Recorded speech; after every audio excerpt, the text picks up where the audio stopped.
Hello friends, welcome to ஈஸியாக English படிக்கலாம். இந்த வீடியோவில் நம்ம டே டு டே லைஃப்பில் தமிழில் பேசக்கூடிய லாங் சென்டென்சஸை எப்படி ஈஸியாக இங்கிலீஷில் பேசுகிறது தான் பார்க்க போகிறோம். தமிழில் இருக்க சென்டென்சஸை ஒரு லைனாக ரீட் பண்ணி அது எப்படி இங்கிலீஷில் சொல்கிறதுன்னு தான் டீட்டெயில்டாக பார்க்க போகிறோம். ஸோ வீடியோவை ஸ்கிப் பண்ணாமல் கடைசி வரைக்கும் பாருங்கள். என்னிடம் பணம் இருக்கிறது. என்னிடம் ஒரு வேலை இருக்கிறது. முன்பு எனக்கு ஒரு பிரச்சனை இருந்தது. நான் ஒரு கடன் செலுத்த வேண்டியது இருந்தது. இப்போது எனக்கு ஒரு மகிழ்ச்சியான வாழ்க்கை இருக்கிறது. ஸோ இந்த தமிழ் சென்டென்ஸை எப்படி நம்ம ஈஸியாக இங்கிலீஷில் சொல்கிறதுன்னு பார்க்கலாம். என்னிடம் பணம் இருக்கிறது. இப்போ இருக்கிறது சொல்கிறோமா, இருக்கிறது அப்படின்னா அந்த இடத்துல நம்ம ஹேவ் ஹேஸ் நம்ம யூஸ் பண்ணணும். இருக்கிறது அப்படின்னா நம்ம என்ன சொல்லணும், ஹேவ் இல்லைனா ஹேஸ் நம்ம அந்த யூஸ் பண்ணணும். ஓகே, இப்போ ஹேவ் ஹேஸ் யூஸ் பண்ணணும், கரெக்ட்.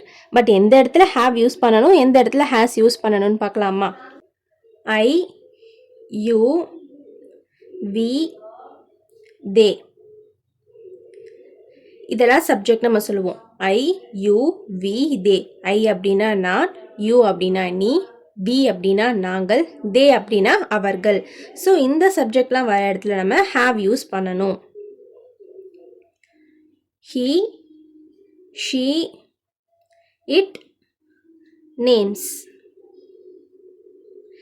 He அப்படின்னா அவன், she அப்படின்னா அவள், it அப்படின்னா அது, நேம்னா பெயர். நமக்கு தெரியும் ஏதோ ஒரு பெயர் இருக்குது அப்படின்னா அந்த இடத்துல நம்ம என்ன யூஸ் பண்ணணும், ஹேஸ் யூஸ் பண்ணணும். இந்த டிப்பை நல்லா ஞாபகம் வச்சுக்கோங்க. இருக்கிறது அப்படின்னு நம்ம சொல்லும் போது ஹேவ் அல்லது ஹேஸ் யூஸ் பண்ணணும். ஓகே, ஐ, யூ, வி, தே வர இடங்கள்ல ஹேவ் யூஸ் பண்ணணும். ஈ, ஷீ, இட், நேம்ஸ் இந்த சப்ஜெக்ட் யூஸ் பண்ணுற இடத்துல நம்ம ஹேஸ் யூஸ் பண்ணணும். ஸோ இதை நீங்கள் ஒரு ஸ்க்ரீன்ஷாட் கூட எடுத்து வச்சுக்கலாம். ஓகே, இப்போது இந்த தமிழ் சென்டென்ஸ் எப்படிமா இங்கிலீஷில் ட்ரான்ஸ்லேட் பண்ணுறதுன்னு பார்க்கலாம். என்னிடம் பணம் இருக்கிறது. ஓகே, என்னிடம் அப்படின்னா என்னது இங்கிலீஷில் எப்படி சொல்லணும், ஐ. ஐ இருக்கிறது என்ன சொல்லணும், ஹேவ் இல்லைனா ஹேஸ். இப்போது நம்ம இங்கே ஐ சப்ஜெக்ட் யூஸ் பண்ணுறோம், அப்போ நம்ம இங்கே என்ன யூஸ் பண்ணணும், ஹேவ் தான் யூஸ் பண்ணணும். ஐ ஹேவ் மணி.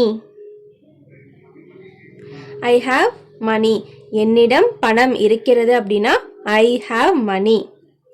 என்னிடம் ஒரு வேலை இருக்கிறது. என்னிடம் ஒரு வேலை இருக்கிறது. என்னிடம் என் அப்படின்னா இங்கிலீஷில் எப்படி சொல்லணும், ஐ. ஐ நம்ம என்ன யூஸ் பண்ணணும், இருக்கிறதுன்னு சொல்லும் போது ஹேவா அல்லது ஹேஸ் யூஸ் பண்ணணுமா. ஐ வந்தது அப்படின்னா அங்கே ஹேவ் தான் நம்ம யூஸ் பண்ணணும். ஐ ஹாவ் ஒரு வேலை. ஐ have a job. I have a job. என்னிடம் பணம் இருக்கிறது. என்னிடம் ஒரு வேலை இருக்கிறது.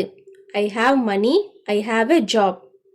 முன்பு. முன்பு அப்படின்னா before. முன்பு எப்படி இங்கிலீஷில் சொல்லணும், before. எனக்கு ஒரு பிரச்சனை இருந்தது. எனக்கு ஒரு பிரச்சனை இருந்தது. எனக்கு எப்படி சொல்லணும் இங்கிலீஷில், ஐ நமக்கு தெரியும். ஸோ இப்போ இந்த இடத்துல என்ன போடணும்னு சொல்லுவீங்க, ஹாவ் தானே போடணும்னு சொல்லுவீங்க. ஏன்னா இருக்குது அப்படின்னு சொன்னால் ஹாவ் நம்ம போடுவோம்.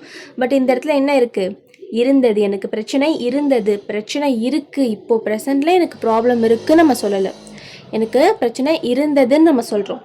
அப்போ பாஸ்ட்டை பற்றி பேசும்போது நம்ம இங்கே என்ன யூஸ் பண்ணணும், ஹேட் யூஸ் பண்ணணும். ப்ரெசென்ட்டில் என்கிட்ட ஒரு பொருள் இருக்குது, இல்லை ஏதோ ஒரு விஷயம் இருக்குது அப்படின்னு நம்ம சொல்லும் போது ஹேவ் அல்லது ஹேஸ் நம்ம யூஸ் பண்ணுவோம். ஹேவ் ஹேஸ் நம்ம எங்கே யூஸ் பண்ணுவோம், ப்ரெசென்ட்டில் நம்ம யூஸ் பண்ணுவோம். ஓகே, இதுவே பாஸ்ட்டில் முன்னால் என்னிடம் இருந்தது. ஓகே, முன்னாடி என்கிட்ட இருந்ததுன்னு சொல்லும் போது எந்த சப்ஜெக்ட் வந்தாலும் சரி, அது I, you, we, they, he, she, it, names இதில் எந்த சப்ஜெக்ட் வந்தாலும் சரி, பாஸ்ட்டை பற்றி நம்ம பேசும்போது என்ன யூஸ் பண்ணணும், ஹேட் தான் அங்கே நம்ம யூஸ் பண்ணணும். அப்போது எனக்கு ஒரு முன்னாடி ஒரு பிரச்சனை இருந்தது அப்படின்னு சொல்லும் போது ஐ ஹேட் எ பிரச்சனை அப்படின்னா problem. I had a problem. என்னிடம் பணம் இருக்கிறது. என்னிடம் ஒரு வேலை இருக்கிறது. முன்பு எனக்கு ஒரு பிரச்சனை இருந்தது. I have money. I have a job. Before I had a problem. Next, நான் ஒரு கடனை செலுத்த வேண்டியது இருந்தது. நான் ஒரு கடன் செலுத்த வேண்டியது இருந்தது. இதுவுமே என்னது, பாஸ்ட் தானே, இருந்ததுன்னு இருக்குது, இருக்குன்னு இல்லை இல்லையா. ஸோ இது எப்படி ட்ரான்ஸ்லேட் பண்ணலாம், நான் அப்படின்னா ஐ செலுத்த வேண்டி இருந்தது. அப்போ ஐ ஹேட். கடனை செலுத்த வேண்டியது இருந்தது. அப்போ எ லோன் டு பே. எனக்கு ஒரு கடன் இருந்தது அப்படின்னு சொல்லும் போது ஐ ஹேட் அ லோன்னு சொல்லலாம். கடன் இருந்தது, ஐ ஹேட் அ லோன். கடன் செலுத்த வேண்டியது இருந்தது, கடனை வந்து நான் கட்ட வேண்டியதாக இருந்ததுன்னு சொல்லும் போது I had a loan to pay, கட்ட வேண்டியதாக இருந்தது. ஓகே, நெக்ஸ்ட் இப்போது. இப்போது இது எப்படி இங்கிலீஷில் சொல்லலாம்? ரொம்பவே ஈஸி. நவ். எனக்கு ஒரு மகிழ்ச்சியான வாழ்க்கை இருக்கிறது. எனக்கு ஐ இருக்கிறது ப்ரெசன்ட். இப்போ நான் ஹாப்பியாக இருக்கேன். ஓகே, ஐ ஹாவ் மகிழ்ச்சியான ஒரு மகிழ்ச்சியான வாழ்க்கை. ஐ ஹாவ் அ ஹாப்பி லைஃப். என்னிடம் பணம் இருக்கிறது. என்னிடம் ஒரு வேலை இருக்கிறது. முன்பு எனக்கு ஒரு பிரச்சனை இருந்தது. நான் ஒரு கடனை செலுத்த வேண்டியது இருந்தது. இப்போது எனக்கு ஒரு மகிழ்ச்சியான வாழ்க்கை இருக்கிறது. இது இங்கிலீஷில் ரீட் பண்ணலாமா? எவ்வளோ சின்ன பேராகிராஃபாக தானே இருக்குது. ரொம்ப ஈஸியாக நம்ம ஃப்ரேம் பண்ணிட்டோம். அப்போ ரீட் பண்ணி பார்ப்போம். I have money. I have a job. Before I had a problem. I had a loan to pay. Now I have a happy life. ரொம்ப ஈஸியாக இருந்தது இல்லையா? இருக்கிறது அப்படின்னா ஹாவ் ஹேஸ். ப்ரெசண்ட்டை பற்றி பேசுகிறோன்னா ஹாவ் ஹேஸ். இதுவே பாஸ்ட்டில் இருந்தது அப்படின்னு நம்ம சொல்லும் போது ஹேட் யூஸ் பண்ணணும். ப்ரெசண்ட்டில் வந்து ஐ யூ வி இதே வர இடங்களில் ஹாவ் யூஸ் பண்ணணும். ஈ ஷி இட் நேம்ஸ் வர இடங்களில் ஹேஸ் யூஸ் பண்ணணும். இதுவே பாஸ்ட்டாக இருந்தது அப்படின்னு நம்ம பாஸ்ட்டை பற்றி பேசுகிறோன்னா எந்த சப்ஜெக்டாக இருந்தாலும் சரி என்ன மட்டும்தான் யூஸ் பண்ணணும்? நம்ம ஹேட் மட்டும்தான் யூஸ் பண்ணணும். நெக்ஸ்ட், எனக்கு ஒரு தோழி இருக்கிறாள். எனக்கு ஐ இருக்கிறாள். ஐ ஹாவ் ஒரு தோழி. ஐ ஹாவ் எ ஃப்ரெண்ட். எனக்கு ஒரு தோழி இருக்கிறாள் சொல்லும் போது ஐ ஹாவ் எ ஃப்ரெண்ட். அவளுடைய பெயர் ரம்யா. அவளுடைய அப்படின்னா ஹர் பெயர், ஹர் நேம் இஸ் ரம்யா. எனக்கு ஒரு தோழி இருக்கிறாள். அவளுடைய பெயர் Ramya. I have a friend.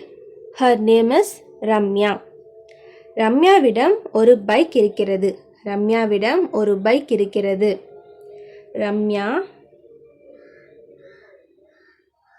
ரம்யாவிடம் ஒரு பைக் இருக்கிறது. ரம்யா இருக்கிறதுன்னு சொல்லும் போது ரம்யா ஹாவ்னு சொல்லணுமா, ரம்யா ஹேஸ்னு சொல்லணுமா? நேம் வந்தது அப்படின்னா அங்கே ஹாவ் யூஸ் பண்ணணுமா, ஹேஸ் யூஸ் பண்ணணுமான்னு சொன்னேன். சரி, தெரிஞ்சால் வீடியோ பாஸ் பண்ணிவிட்டு கமெண்ட்டில் சொல்லுங்கள். ரம்யா நேம் வந்தது அப்படின்னா நம்ம என்ன யூஸ் பண்ணணும்? இங்கே ஹேஸ் தான் யூஸ் பண்ணணும். Ramya has a bike.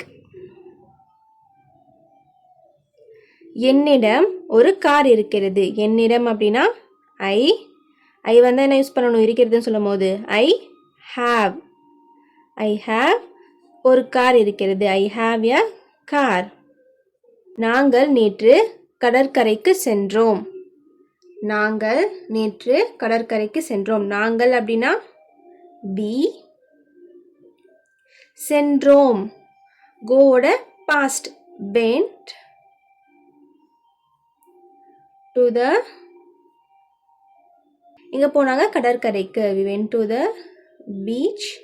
நேற்று yesterday. நாங்கள் நேற்று கடற்கரைக்கு சென்றோம். we went to the beach yesterday. எனக்கு ஒரு தோழி இருக்கிறாள். அவளுடைய பெயர் ரம்யா. ரம்யாவிடம் ஒரு பைக் இருக்கிறது. என்னிடம் ஒரு கார் இருக்கிறது. நாங்கள் நேற்று கடற்கரைக்கு சென்றோம். I have a friend. Her name is Ramya. Ramya has a bike. I have a car. We went to the beach yesterday. எனக்கு 2 நண்பர்கள் இருக்கிறார்கள். இன்று எனக்கு வேலை இருக்கிறது. என் அப்பாவிடம் ஒரு பைக் இருக்கிறது. இந்த 3 சென்டென்ஸ் எப்படி இங்கிலீஷில் சொல்லலான்னு உங்களோட ஆன்சரை கமெண்ட்டில் சொல்லுங்கள். இந்த கொஸ்டின்ஸ் உங்களுக்கான ஹோம்ஒர்க். இந்த வீடியோ உங்களுக்கு யூஸ்ஃபுல்லாக இருந்ததுன்னா இந்த வீடியோக்கு ஒரு லைக் பண்ணிவிடுங்க. இதே மாதிரி தமிழ் வழியாக ஈஸியாக இங்கிலீஷ் கற்றுக்கணும்னு நினச்சிங்கன்னா மறக்காமல் ஈஸியாக இங்கிலீஷ் படிக்கலாம் சேனலை சப்ஸ்கிரைப் பண்ணிவிடுங்க. இங்கிலீஷ் கற்றுக்கணும்னு நினைக்கிற உங்கள் ஃப்ரெண்ட்ஸ்க்கும் இந்த வீடியோவை ஷேர் பண்ணுங்கள்.